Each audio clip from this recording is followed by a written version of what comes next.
တော်ပါတယ်ဝေဘူးဆရာတော်ဘုရားကြီးအလောင်းလျာမောင်ကျော်ထွန်းလေးကိုအရွယ်ရောက်သောအခါဝယ်ကျေးဇူးရှင်မိဘနှစ်ပါးက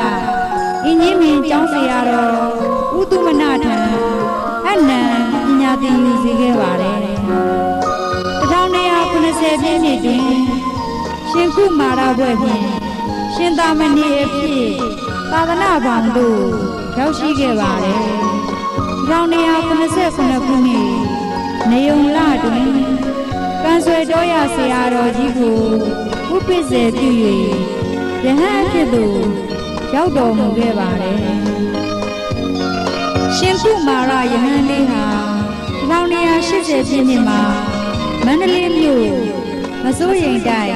ဓမ္မနယူပရိသကျောင်းတွင်စာပေလေ့လာသင်ယူခဲ့ပါတယ်ယဟန်ရှိဝါရပြီး1985ခုနှစ်နေုံလတွင်ရွှေဘိုမြို့မူလပသိမ်ဆရာတော်ဘုရားကြီးထံဥပနိဒေယခံယူတော်မူ၍ပသိမ်တော်ရကျောင်းတွင်ပရမဆုံးအကျိန်တောထွက်တော်မူပြီးဝါဆိုတော်မူပါတယ်ရှင်ကုမာရယဟန်လေးဟာညောင်လို့ဆရာတော်တိန်တောင်ဆရာတော်စာသောဆရာတော်ကြီးများထံတွင်သမထဝိပဿနာဤမျိုးစုံတို့ကိုကြားနာမှန်ကန်စွာမှတ်သားတင်ယူခဲ့ပါတယ်ဗုဒ္ဓဘာသာဝင်သူတော်စင်အပေါင်းတို့ကိုယ်ွယ်အားထားရာဖြစ်တော်မူသောဘောရမရှိတော်မြတ်ဘုရားသည်ဘုရားဖြစ်သူရောက်တော်မူပြီးသည့်နောက်ပထမဆုံးကြောက်ရောက်တော်မူသောတောင်ငါးလုံးကခုသည့်ရာဇဂျူကြီးကြီးနှင့်အလားတူလာသောဝေဘူတောင်ဝေဘာတောင်ညံသာတောင်ဗုဒ္ဓပေါင်းကြီးတောင်ရွှေတော်လည်းတောင်တို့ဖြင့်ပတ်လည်ဝိုင်းနေသည့်အေးချမ်းသာယာကြည်နူးဝယ်ကောင်းသောကျောက်ဆယ်မြို့၏ကျက်သေးစာဝေဘူးကျောင်းသို့1986ခုနှစ်ကဆုံလသား10ရက်နေ့တွင်စတင်ရောက်ရှိခဲ့ပါတယ်ထိုနေ့မှာဝေဘူးဆရာတော်လောင်းလျာယဟန်ငယ်ဥကုမာရသည်ကျောက်ဆယ်မြို့သို့နိယထဖြင့်ကြားရောက်တော်မူခဲ့ပါတယ်မိမိလေနာယောဂအတွက်ဝေဘူးကျောင်းရှိဓမ္မရှောတွင်မှရေကိုတောက်သုံးတော်မူရသဖြင့်ယောဂတတခွင့်ရရှိခဲ့ပါတယ်ဓမ္မရှောတွင်နှင့်အလံမဝေးလာသောဗုဒ္ဓပေါင်းကြီးတောင်ကြီးရှိဘူအတွင်းမှာပရင်းသုံးတော်မူခဲ့ပါတယ်ထို့နောက်တွင်ကျောက်ဆယ်မြို့ဆန်းဆက်ပိုင်ရှင်ဥပြောမှအကြီးအမှုပြု၍နေချင်းကြီးကျောင်းဆုံးလုပ်တာဝေဘူးကျောင်းတို့ပြည့်စုံလူတန်းပါသဖြင့်ဘူကျောင်းမှတဲကျောင်းတို့ကျောင်းရွှေသတင်းသုံးတော်မူပါတယ်မြင်းချံမြို့မှာစိုးလုံးဘူကျောင်းဆရာတော်ဘုရားသည်တရားဟောဆိုရန်ကျောက်ဆယ်မြို့သို့ကြောက်လာတော့အခါဝဲတကားတော်ဥပြောမှမိမိတို့ဥဝယ်ထားသောဝေဘူးဆရာတော်ဘုရားကြီးနှင့်စိုးလုံးဆရာတော်ဘုရားကြီးကိုတွေ့ဆုံပြီးပါတယ်ဆရာတော်ဘုရားကြီးတို့သည်မိမိတို့ရရှိထားသောတရားဓမ္မများကိုဆွေးနွေးကြပါတယ်စိုးလုံးဆရာတော်ဘုရားကြီးသည်အပြန်တွင်ဥပြောအားမှာကြားခဲ့သည်မှာဝေဘူးဆရာတော်ဘုရားကြီးသည်တရားဓမ္မတရားမြတ်တွေ့ရှိထားသူဖြစ်သောကြောင့်ဤဆရာတော်ကြီးကိုကိုးကွယ်ထားကြဟုမိန့်ကြားခဲ့ပါတယ်ဝေဘူးဆရာတော်ဘုရားကြီးရင်းသုံးတော်မူရာဝေဘူးကျောင်းသည်ကျောက်ဆယ်မြို့ရှိဘက်တွင်တည်ရှိပြီးရွှေသာလောင်းတောင်တန်း၏မြောက်ဘက်တောင်ကြီးမင်းမွေးတောင်တန်း၏တောင်ဘက်တောင်ကြီးတွင်တည်ရှိပါတယ်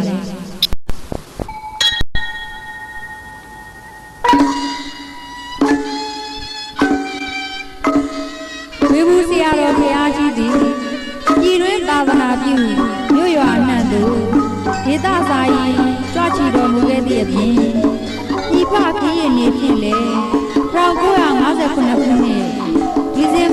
10 ရက်နေ့မှာတိရိလင်္ကာနိုင်ငံဒုတိယမြောက်ဝန်ကြီးချုပ်နှင့်ညီဖြစ်သူမိသားစု၏ဖိတ်လျှောက်ချက်အရတိရိလင်္ကာနိုင်ငံကိုလံဘိုမြို့သို့သာသနာပြုခရီးရောက်ရှိခဲ့ပြီး1958ခုနှစ်ဇန်နဝါရီလ4 ရက်နေ့အထိသတင်းသုံးနေတော်မူခဲ့ပါတယ်1958ခုနှစ်ဇန်နဝါရီလ5 ရက်နေ့တွင်အိန္ဒိယနိုင်ငံကလကတ္တာဗုဒ္ဓဂါယာနှင့်နာလန္ဒစသည့်မြို့ကြီးများနှင့်ဗုဒ္ဓ၏အထွတ်အမြတ်ဖြစ်သည့်နေရာဒေသများသို့ကြွားရောက်ကြည်ညိုသာသနာပြုတော်မူခဲ့ပါတယ်1290 ပြည့်နှစ်နေုံလတွင်ကျောက်ဆယ်မြို့ဆန်ဆက်ပိုင်ရှင်ကျောင်းတကာကြီးဦးပြော့နှင့်ရွှေဘိုမြို့နယ်အင်းကြီးရွာဒါယကများညှိနှိုင်း၍ဆရာတော်ကြီးအားလျှောက်ထားပါသဖြင့်ကျောက်ဆယ်မြို့တွင်နေုံလမှတစောင်းသုံးလအထိ6 လသတင်းသုံးတော်မူ၍အင်းကြီးပင်တွင်နရောလမှကစုံလအထိ6 လသတင်းသုံးသာသနာပြုတော်မူခဲ့ပါတယ်1312 ခုနှစ်ဇောင်းပေါင်းလပြည့်ကျော်9 ရက်နေ့မှစ၍ကျောက်ဆယ်မြို့ဝေဘူးချောင်းတွင်4 လ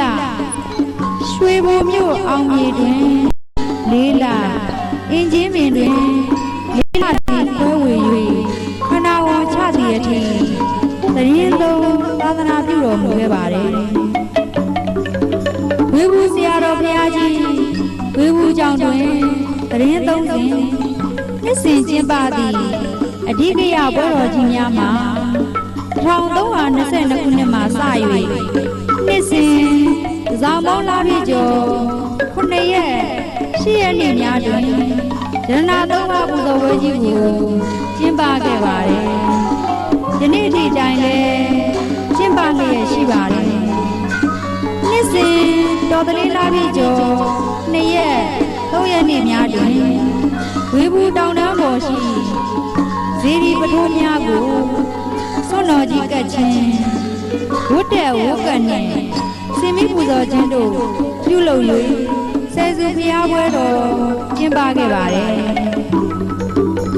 မြန်မာနိုင်ငံနှင့်ကမ္ဘာအနှံ့ထင်ရှားသိတော်မူ၍ယဟန္တာအရှင်မြတ်ဟူ၍ကျော်စောထင်ရှားတော်မူသောဝေဘူးဆရာတော်ဘုရားကြီးသည်တတ်တော်82 နှစ်ဝါတော်62 ဝါ1339 ခုနှစ်ပထမဝါဆိုလာဇန်17 ရက်1989 ခုနှစ်ဇွန်လ26 ရက်တနင်္ဂနွေနေ့ည9 နာရီ30 မိနစ်တွင်စကိုင်းတိုင်းခေဦးမြို့နယ်အင်းကြီးပင်ကမ္မထမ်းတော်ရကျောင်းတိုင်း၌ခဏဝန်ချတော်မူပါတယ်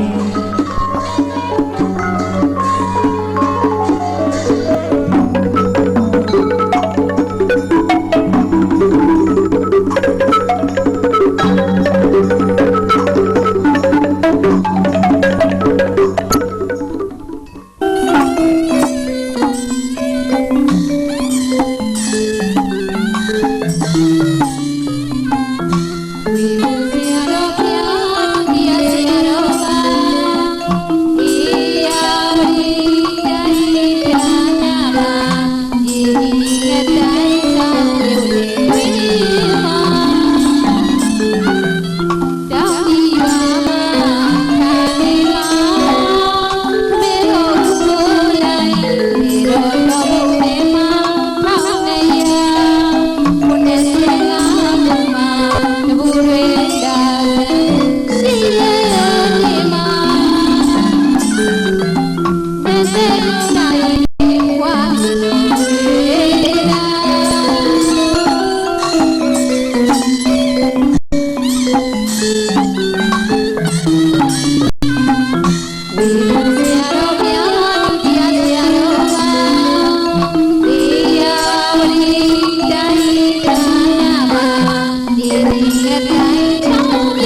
40ခုနှစ်မှာစတင်၍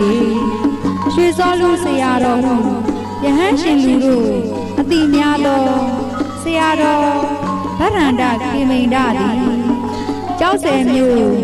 ဝေဘူးကျောင်းတွင်ဒုတိယဆရာတော်ကြီးဟုကျော်စောထွင်ရှားလာခဲ့ပါတယ်ရှင်ဒုတိယဝေဘူးဆရာတော်ဘုရားကြီးဖြစ်တော်မူသောဆရာတော်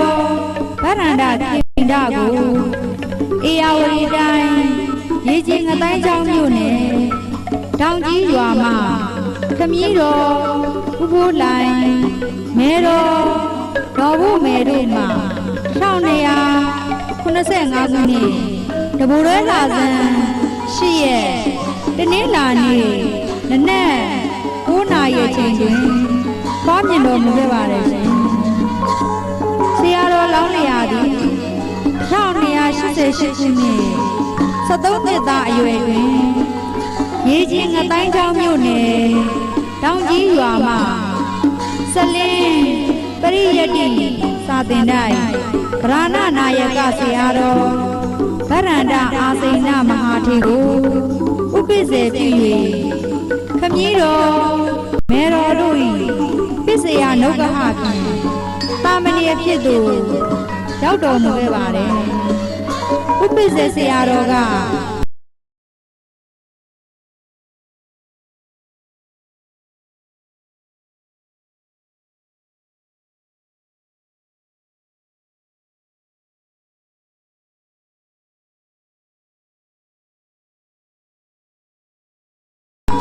ရှင်ခေမိန်ဒဟုဝဲ့အမည်ပြီးတော်မူခဲ့ပါတယ်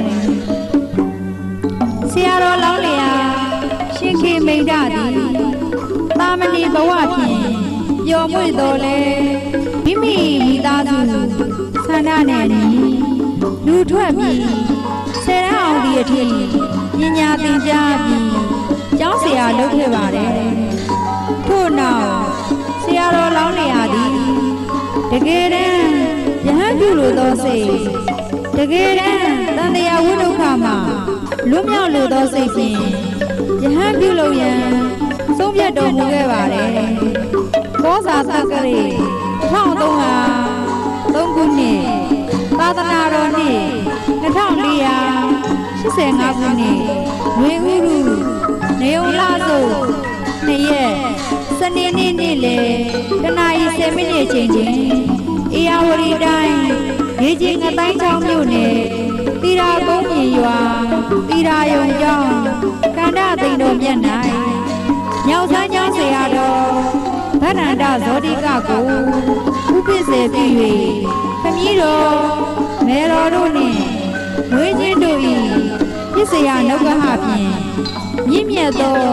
ယဟန်ဖြစ်သူရောက်ရှိတော်မူခဲ့ပါတယ်ရှင်ဆရာတော်လောင်းလျာဗရန္ဒခေမိန်ဒသည်တီရာကုန်းပြင်ရွာတီရာယုံကျောင်းမန္တလေးမြို့ရွှေပြည်ရဲ့ပင်လယ်တိုက်တောင်ကျောင်းကျောက်ဆယ်မြို့နယ်တဝဲရွာရွှေစောလူကျောင်းကျောက်ဆယ်မြို့ဝေဘူးကျောင်းတရဦးမြို့နယ်စကအင်းရွာဘုံစံကျောင်းပြင်ဦးလွင်မြို့မိုးညူကျောင်းမြို့လာမြို့စံရီကျောင်းတောလင်းမြို့ခမောက်တောင်ကျောင်း ရေယာမျိုးပြေဝကြောင်းတိုင်းများ၌သတင်းသုံး၍ပရိယေပฏิပတ်တို့ကိုတေကြအားထုတ်ခဲ့ပါတယ်ပါဠိတော်အထကထာဒီကာတို့ကိုကျမ်းပေါက်သင်ကြားတက်မြောက်ခဲ့ပါတယ်ဆရာတော်သည်60မြို့နယ်ဒဝေရွာရွှေစောလူကျောင်း၌သတင်းသုံးနေတော်မူသောကြောင့်လည်းရွှေစောလူဆရာတော်ဘုရားကြီးရဲ့လို့ယဟန်ရှင်လူအတိများခဲ့ပါတယ်ရှင်ဆရာတော်သည်60မြို့နယ်ဒဝေရွာရွှေစောလူကျောင်း၌သတင်းသုံးနေသည့်အခါ60မြို့ဝေဘူးကျောင်း၌ပရမဝေဘူးဆရာတော်ဘုရားကြီးယဟန်တာဟုကျော်သောထင်ရှားသောဆရာတော်၏သတင်းကိုကြားသိရ၍ဆရာတော်၏ဩဝါဒကိုခံယူလျက်တရားကိုအားသွန်ခွန်စိုက်ပြင်းပြင်းထန်ထန်အားထုတ်တော်မူခဲ့ပါတယ်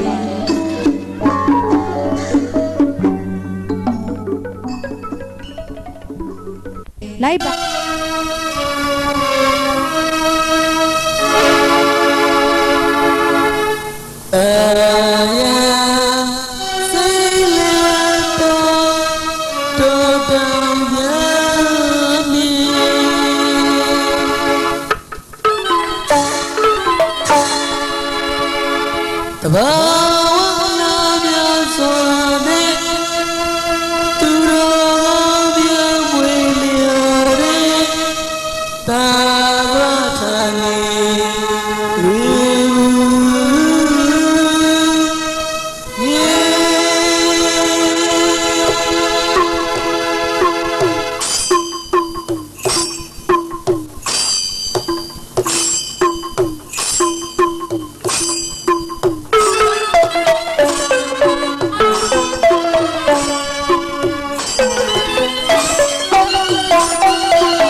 ရစ်ခွေပတ်လဲမဆဲပြီမို့နတ်တို့ဖန်ဆင်းလျော့သလားထင်မှားဝယ်ရပင်ဖြစ်ပါတော့တယ်